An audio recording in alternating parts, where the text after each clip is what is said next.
오늘 우리에게 주신 하나님의 말씀은 마태복음 8장 13절부터 22절의 말씀입니다. 신약성경 11쪽입니다. 마태복음 8장 13절부터 22절까지의 말씀을 드라마 바이블로 낭독합니다. 예수께서 베드로의 집에 들어가사 그의 장모가 열병으로 앓아 누운 것을 보시고 그의 손을 만지시니 열병이 떠나가고 여인이 일어나서 예수께 수정들더라. 저물매 사람들이 귀신 들린 자를 많이 데리고 예수께 오거늘 예수께서 말씀으로 귀신들을 쫓아내시고 병든 자들을 다 고치시니 이는 선지자 이사야를 통하여 하신 말씀에 우리의 연약한 것을 친히 담당하시고 병을 짊어지셨도다 함을 이루려 하심이더라. 예수께서 무리가 자기를 애워싼 것을 보시고 건너편으로 가기를 명하시니라.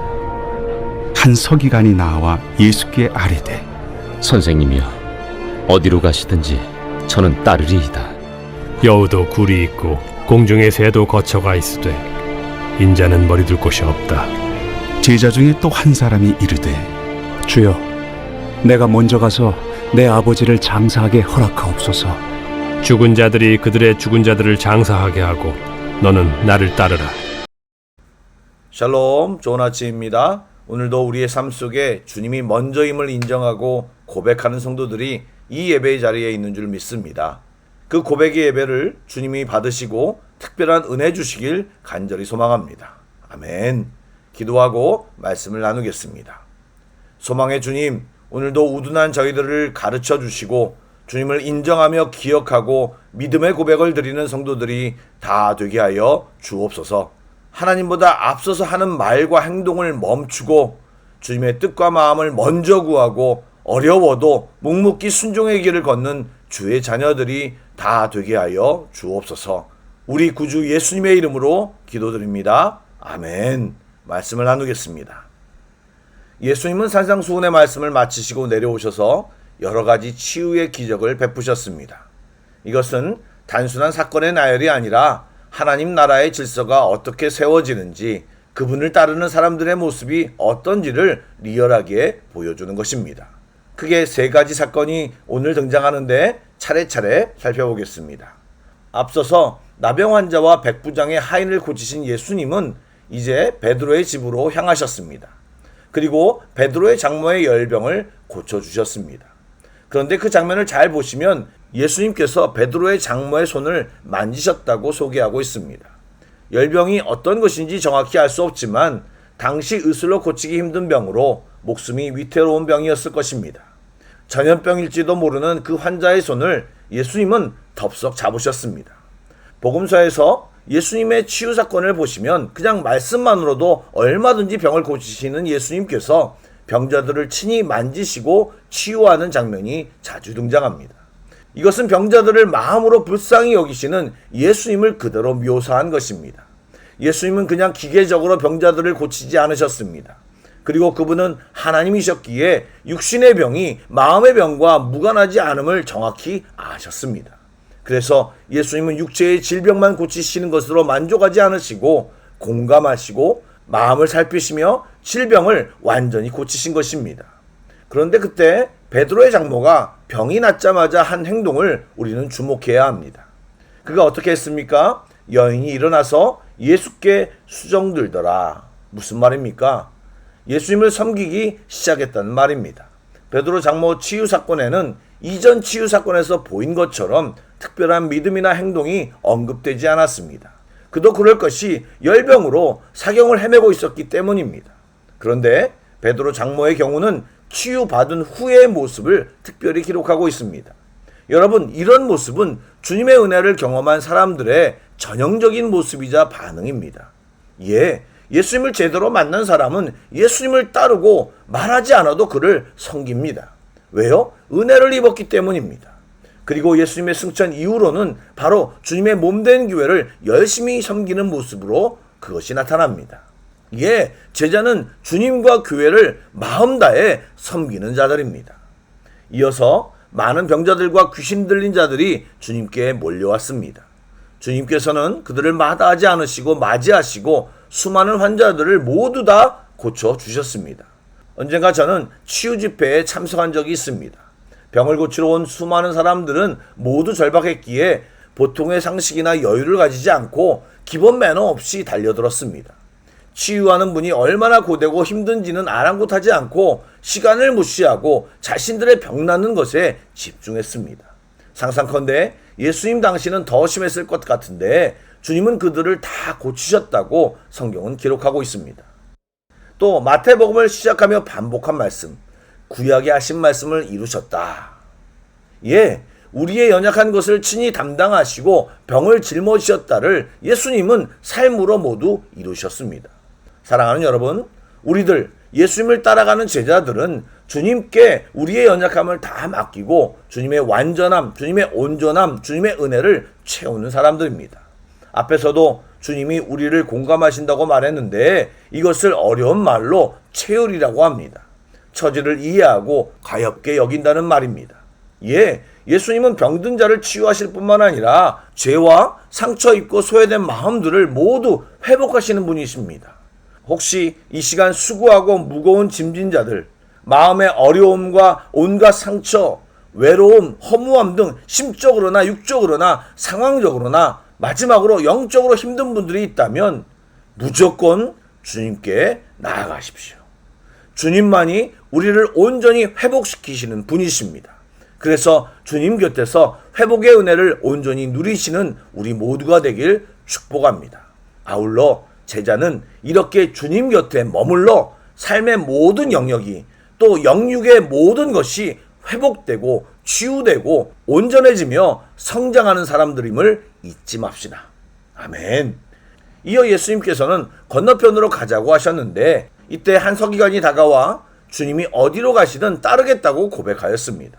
여러분, 멋진 신앙 고백처럼 들리실지는 모르겠지만 이것은 이 서기관이 주님을 따른다는 의미를 제대로 이해하지 못하고 한 말입니다. 당시 서기관은 지식과 권력, 경제적 안정까지 갖춘 최고의 엘리트이자 기득권층이었습니다. 사회적 존경과 대접을 받고 안락한 삶이 보장된 사람들이었습니다.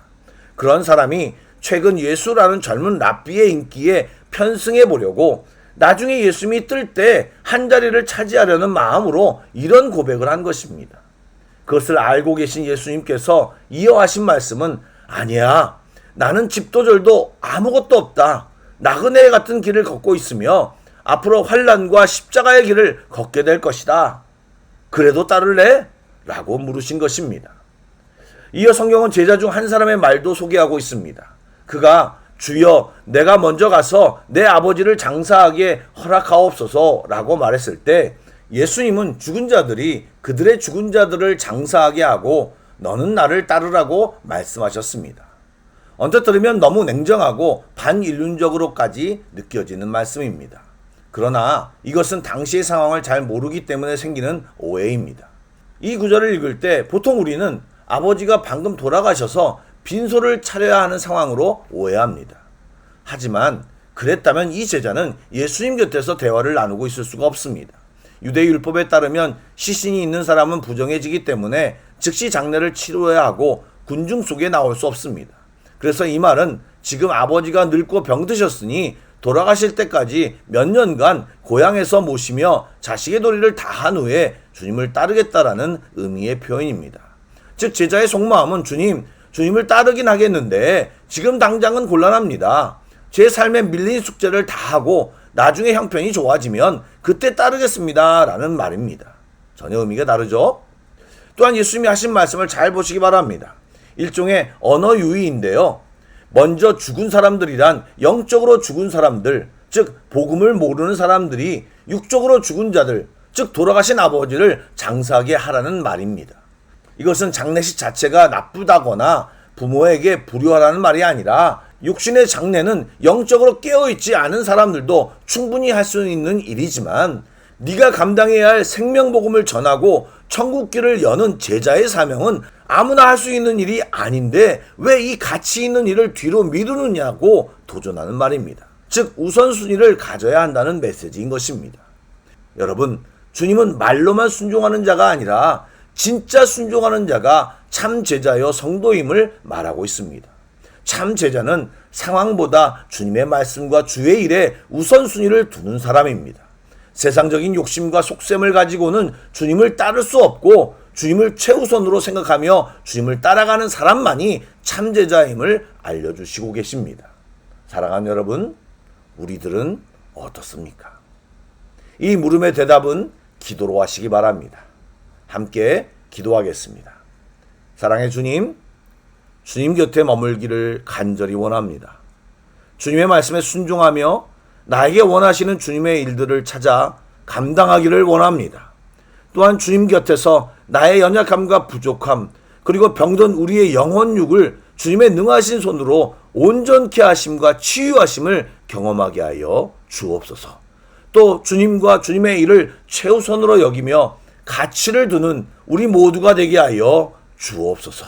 살아계신 예수님의 이름으로 기도드립니다. 아멘. 계속해서 찬양 한 곡을 묵상하시고 합심 기도와 개인 기도로 나아가겠습니다. 내가 길이요 진리요 생명이라고 지금도 우리에게 손 내밀고 말씀하시는 예수님, 이 시간 우리를 향한 그 주님의 손을 붙드는 예배가 되길 간절히 소망합니다. 그래서 주님 걸으신 소망의 빛을 따라 우리도 예수의 길을 걷겠노라고 믿음으로 순종하며 주 앞에 나아갈 수 있도록 인도하여 주시옵소서. 아멘.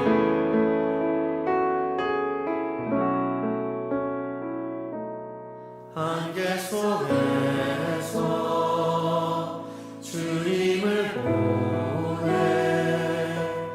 아무도 없을 것 같아 그곳에서 손 내미셔서 나를 붙드네 길 잃고 쓰러져 가던 그곳에서 안개 속에서